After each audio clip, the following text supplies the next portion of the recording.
اور سود سراسر ظلم و ستم کی بنیاد پر ہے. سود کی بنیاد سراسر ظلم و ستم ہے. اور مجھے ڈاکٹر صاحب کی زبانی ہی پتہ چلا کہ گلی گلی میں لوگ سود پہ پیسے دیتے. ہمارے ملک کے ڈوبنے کا سبب سیاستدان نہیں ہے، معذرت کے ساتھ. سارے اخبار بھرے پڑے ہیں، پیپل پارٹی نے یہ کر دیا، کاف لیگ نے یہ کر دیا، نون لیگ نے یہ کر دیا. نہیں نہیں نہیں، ہم سب مجرم ہیں. ہم سب کے اجتماعی گناہوں نے اس ملک کو ڈبویا ہے. حکمران تو چند ہیں، ان کے بگاڑ سے بنو امیہ بھی بگڑے ہوئے حکمران تھے، لیکن اللہ کی رحمتیں، برکتیں، فتوحات کے دروازے کھلے ہوئے تھے. بنو عباس بھی بگڑے ہوئے حکمران تھے، لیکن ان کے ہوتے ہوئے بھی فتوحات کے دروازے کھلے ہوئے تھے کہ عوام الناس سب اللہ کی ماننے والے تھے، وہ سب اللہ کے فرما بردار تھے. 18 کروڑ انسانوں میں اس قدر نافرمانی پھیل چکی ہے کہ حکمرانوں کا گلہ کرنا یہ ظلم ہے. ہمیں اپنا گلہ کرنا چاہیے کہ گھر گھر میں جو ماں کو ذلیل کیا جاتا ہے. میرے نبی سے پوچھا گیا، یا رسول اللہ قیامت کب آئے گی؟ کب آئے گی؟ آپ نے فرمایا اللہ کو پتا ہے کب آئے گی. کہ یا رسول اللہ کوئی نشانی بتلا دیں. تو آپ نے فرمایا جب ماؤں کو ذلیل کیا جائے گا تو قیامت آ جائے گی. تو ماؤں کو ذلیل کرنے کون سا گھر ہے جہاں مائیں سکھ کا سانس لے رہی ہیں؟ ان کے آنسو جو گرتے ہیں تو اسی دھرتی پر گرتے ہیں. کائنات میں ہلچل کیسے نہیں مچے گی؟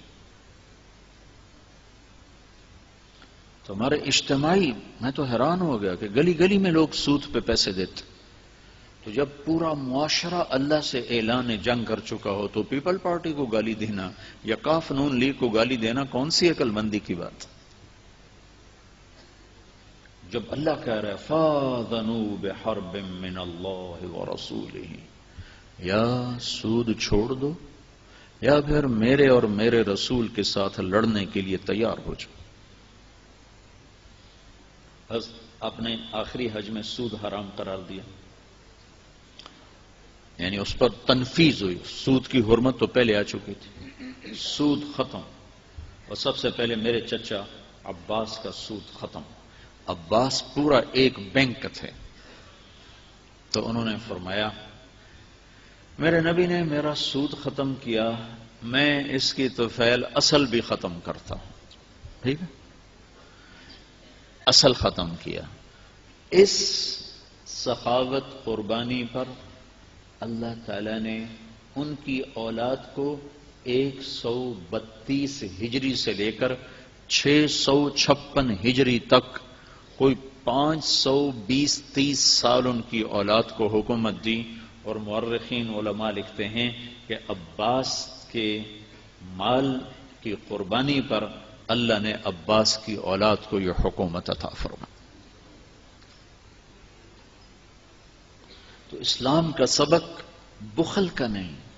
زکوٰۃ تو وَمِمَّا رَزَقْنَاهُمْ يُنْفِقُونَ میں جیسے ڈاکٹر صاحب کہہ رہے تھے کہ صرف مالدار خرچ نہ کریں، غریب بھی خرچ کریں.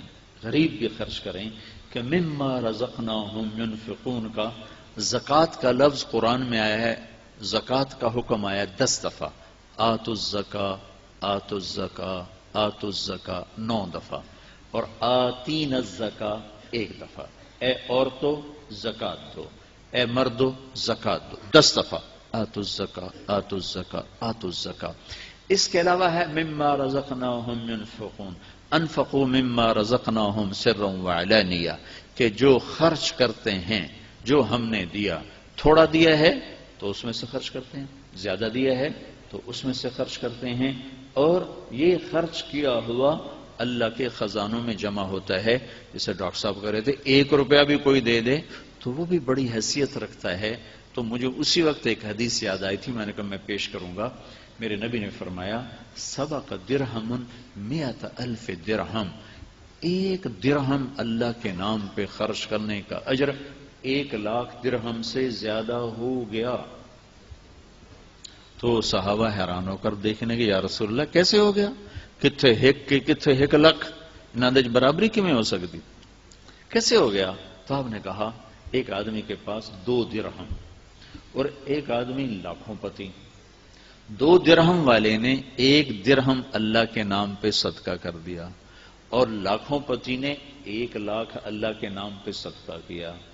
2 درہم والے نے اپنے مال کا آدھا حصہ اللہ کے نام پہ دے دیا، ٹھیک، 1/2، اور لاکھوں والے نے اپنے مال کا کچھ حصہ اللہ کے نام پہ دیا.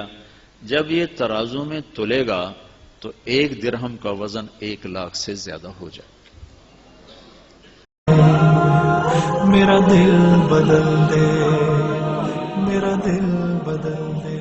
Welcome to QuranRecites.com, where there are lectures of renowned Islamic scholars, nasheed in English, Arabic and in Urdu, Quranic recitation with translation, Islamic میرا videos دل and بدل دے، میرا دل بدل دے. میرا غفلت میں ڈوبا دل بدل دے، میرا غفلت میں ڈوبا دل بدل